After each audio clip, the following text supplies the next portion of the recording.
Fala galera, hoje vamos dar continuidade ao estudo do sistema cardiovascular e vamos falar de uma variável física de extrema importância e que é inerente ao funcionamento desse sistema. Trata-se da pressão arterial. Nós vimos em outras aulas que o sistema cardiovascular ele é formado basicamente por três elementos: o coração, os vasos sanguíneos e o sangue. Então o coração ele bombeia uma certa quantidade de volume de sangue para as artérias. Entretanto, esse volume de sangue ele é lançado nas artérias sob uma determinada pressão. A característica dos vasos sanguíneos, principalmente das artérias, é que elas possuem uma propriedade elástica e com isso faz com que durante a sístole ventricular haja uma expansão das paredes arteriais, exatamente para suportar a pressão com que o sangue sai de dentro dos ventrículos. E quando o coração relaxa ou entra na diástole, a energia armazenada nas paredes arteriais são dissipadas, pois nesse momento ocorre uma retração das paredes arteriais. Então, pessoal, a pressão arterial, ela nada mais é do que a força propulsora que faz o sangue fluir pelo sistema cardiovascular. Na aula passada nós falamos sobre o fluxo sanguíneo e vimos que para existir o fluxo é necessário uma diferença de pressão entre dois pontos. Portanto, a pressão de saída do sangue do coração é mais alta do que a pressão de chegada, existindo aí uma diferença de pressão que faz com que haja o fluxo sanguíneo. Então, observe na imagem seguinte o comportamento da geração dessa pressão na sístole. O 1 é a representação dos ventrículos, o 2 a válvula semilunar e o 3 são as artérias. Então percebam que assim que o ventrículo se contrai, a válvula semilunar se abre e ocorre a ejeção do sangue.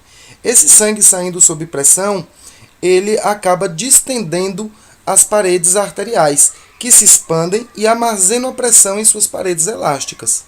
No momento da diástole, a gente percebe que o ventrículo relaxa, a válvula semilunar se fecha para impedir o refluxo de sangue para os ventrículos e a energia armazenada nas paredes arteriais é dissipada a partir da retração elástica das artérias, que favorece então a propulsão do fluxo sanguíneo.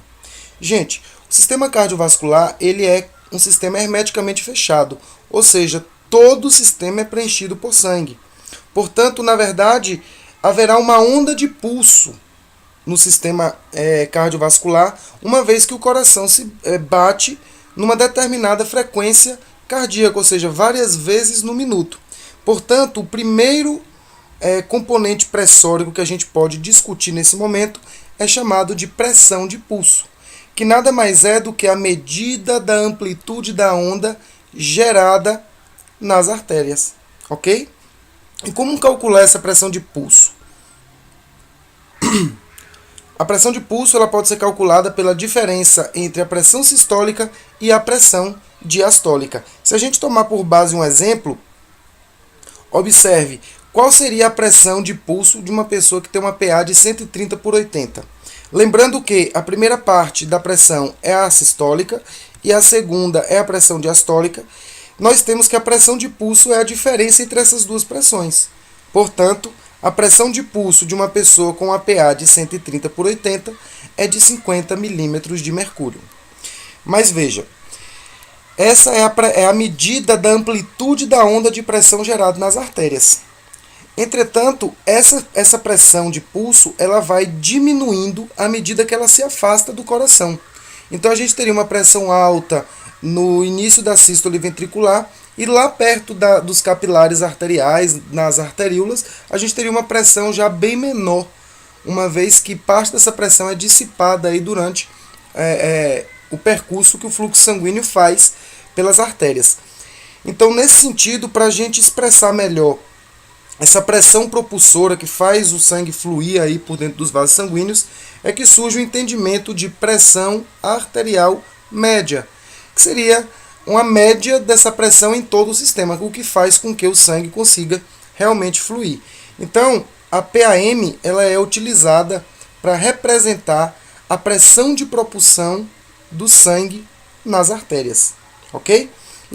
E a fórmula dela é essa, onde a PAM é igual à pressão diastólica mais 1/3 da pressão de pulso. Bem simples de ser resolvido a partir do momento em que a gente afere a pressão do nosso paciente, ok? Então, qual seria a pressão arterial média de uma pessoa com a PA de 130/80? O mesmo caso do outro exemplo.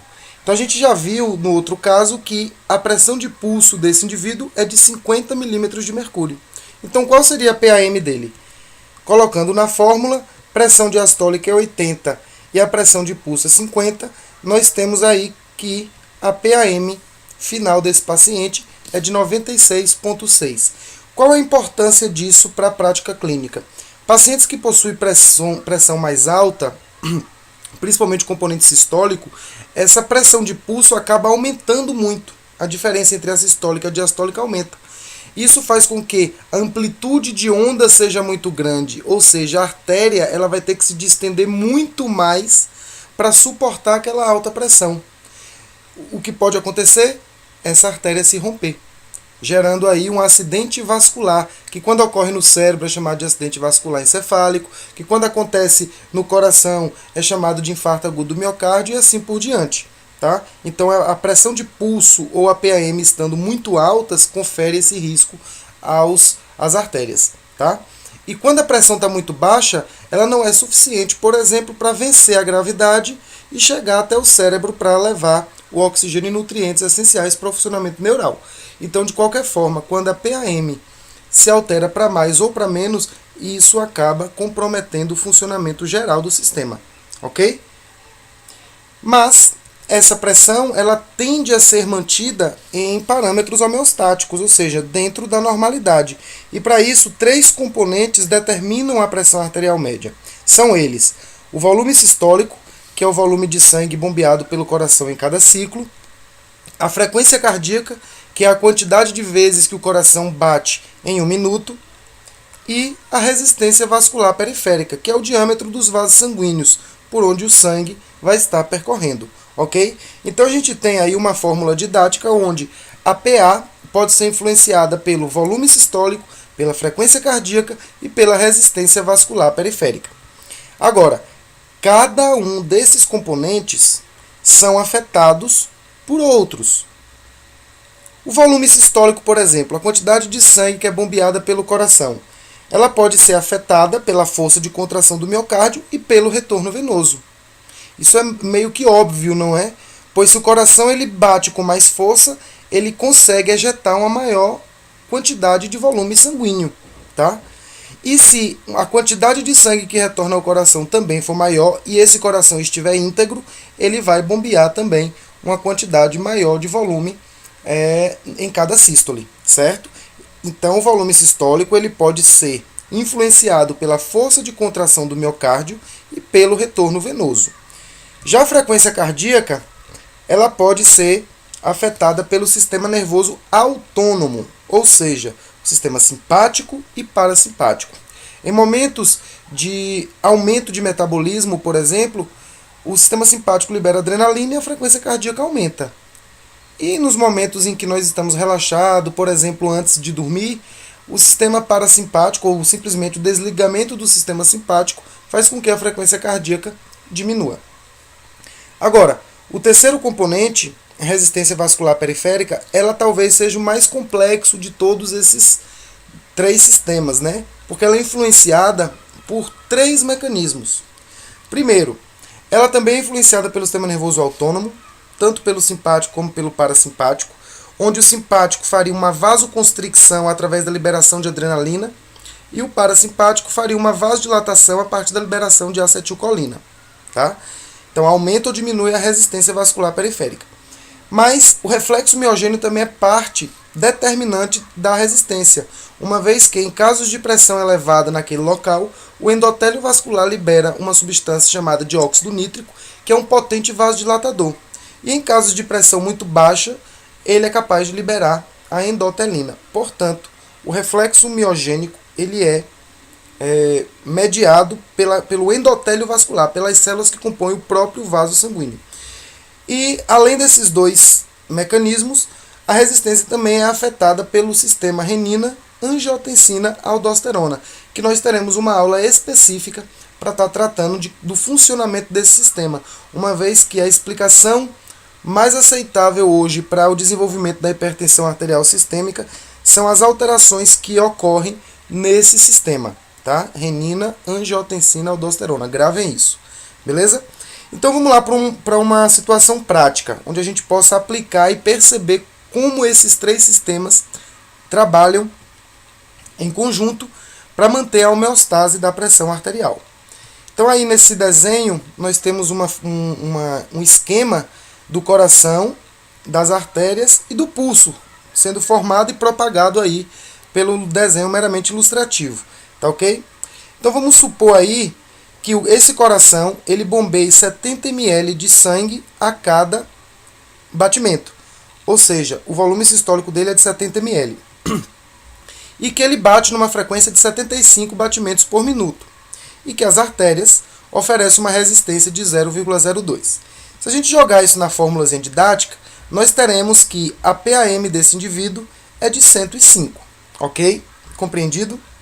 Isso é só para a gente entender como que as modificações desses valores favorecem o aumento ou a diminuição da pressão, ok? Vamos supor agora que esse indivíduo, dono desse sistema, faça uma ingestão muito grande de sal. Já é conhecimento de todos que a ingesta de sal promove a retenção hídrica, ou seja, irá aumentar o volume de sangue circulante. Obviamente, o volume sistólico tende a aumentar por conta disso. Então imagine agora que ao invés de ser 70 ml, esse coração passa a bater com volume, liberando um volume de 90 ml, já que o indivíduo fez ingestão grande de sal, tá? Para quanto será que iria a pressão agora arterial dele, a pressão arterial média? Para 135.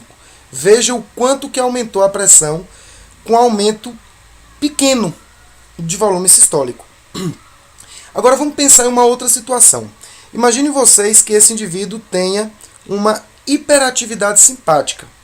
É o que acontece muitas vezes com pessoas ansiosas, estressadas, que vivem uma vida muito atribulada, um corre-corre no dia a dia muito grande. Essa pessoa acaba tendo uma hiperatividade do sistema simpático, que nesse caso mexeria com a liberação adrenérgica e favoreceria um aumento da frequência cardíaca, tá? Então imagine agora esse indivíduo tendo uma frequência de 95 batimentos por minuto, tá? O volume sistólico dele voltou ao normal, não é o cara que faz ingestão de sal. Ele só tem uma hiperatividade simpática porque é um cara estressado, certo? Então para quanto ia a pressão? 133, bem próxima da pressão que foi produzida por um aumento de volume. Perceberam isso? Pois bem, vamos pensar ainda nessa hiperatividade simpática, só que agora ela comprometendo a resistência vascular periférica. Imagine então agora essa hiperatividade atuando nos vasos sanguíneos, com a liberação de adrenalina, promovendo vasoconstricção. A resistência das artérias aumentaria aí minimamente para 0,03. E para quanto será que iria a pressão dessa pessoa? Para 157,5. Então, pessoal, o que eu quis fazer apresentando esse esqueminha didático é para mostrar para vocês que a resistência vascular periférica, dos três determinantes da pressão arterial, é a que mais influencia a pressão. Portanto, mínimas alterações na resistência vascular são capazes de modular intensamente a pressão arterial. Tanto é que os principais mecanismos fisiopatológicos que tentam explicar a hipertensão arterial é através de estudos sobre as alterações da resistência vascular periférica, tá? Entretanto, eles caminham junto. O aumento de um faz com que haja a diminuição do outro como uma forma de compensação. Quando essa compensação não consegue ocorrer, o indivíduo manifesta sintomatologia e procura o médico porque está apresentando hipotensão ou hipertensão. Ok? Então, na próxima aula, a gente vai dar continuidade ainda falando de alguns aspectos da fisiologia cardíaca, como o sistema de condução elétrica e como ocorre a propagação do estímulo elétrico no coração, fazendo com que haja a contração do músculo cardíaco. Tá? Então, a próxima aula nós vamos tratar aí do processo de contração muscular do miocárdio, envolvendo tanto a parte elétrica como a parte mecânica da contração. Ok? Então até a próxima aula, pessoal.